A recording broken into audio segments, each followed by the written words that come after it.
गोवंश हत्या असेल, गो हत्या असेल ही बंद झाली पाहिजे, कारण सरकारने तसा कायदा देखील अंमलात आणलेला आहे. पण आपण पाहतो की कुठंतरी प्रशासन याच्याकडे फक्त एक आलेला कागद अशा रूपानं पाहत असतं. पण ह्या कुठंतरी हिंदू बांधवांच्या भावना हे प्रशासन लक्षामध्ये घेत नाही, त्याला गांभीर्य देखील येत नाही. आणि वारंवार काल देखील आमचे काही गोरक्षक बांधव हे पोलीस अधीक्षक कार्यालयामध्ये गेले, तिथं अधिकारी वर्गाला भेटले, ते निवेदन दिलं. पण आजच लगेच 24 तास उलटत नाही तोपर्यंत आपण पाहिलं तर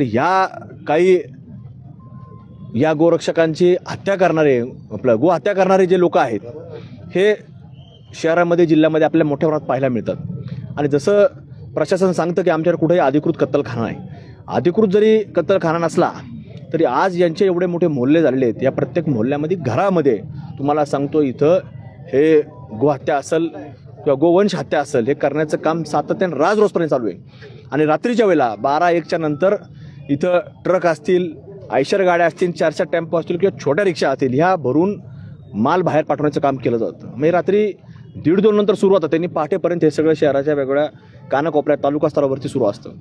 आणि त्याचं एक उदाहरण आज आपल्याला त्या रूपाने या ठिकाणी पाहायला मिळालं. त्यामुळे आज आमची प्रशासनाला मागणी आहे की जसं आत्ताच आपले श्रीगोंदा विधानसभा मतदारसंघाचे आमदार आदरणीय विक्रमदादा पाचपुते यांनी जे सांगितलं की आता पाऊस येऊ काही येऊ सगळे जरी निघून गेले तरी आता आम्ही 4 दिवसांनी त्या ठिकाणी बसून राहणार आहेत.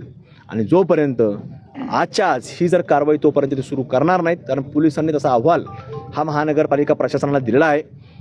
हे ताबडतोब म्हणजे मुकुंदनगरचा भाग असेल, मुकुंदनगरमध्ये सुद्धा घरामध्ये तुम्हाला सांगतो की फक्त अतिरेकीच नाही तर आजही तुम्हाला सांगतो की तिथं गोवंश हत्या, गो हत्या ही मुकुंदनगरच्या घराघरांमध्ये अनेक ठिकाणी देखील केली जाते.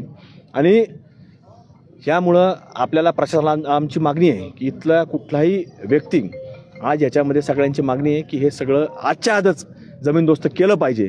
आणि हे जे काही कृत्य आज जे केलेले लोक असतील हे त्यांनी आजच्या आज या ठिकाणी त्या आरोपींना सुद्धा अटक करणं गरजेचं आहे.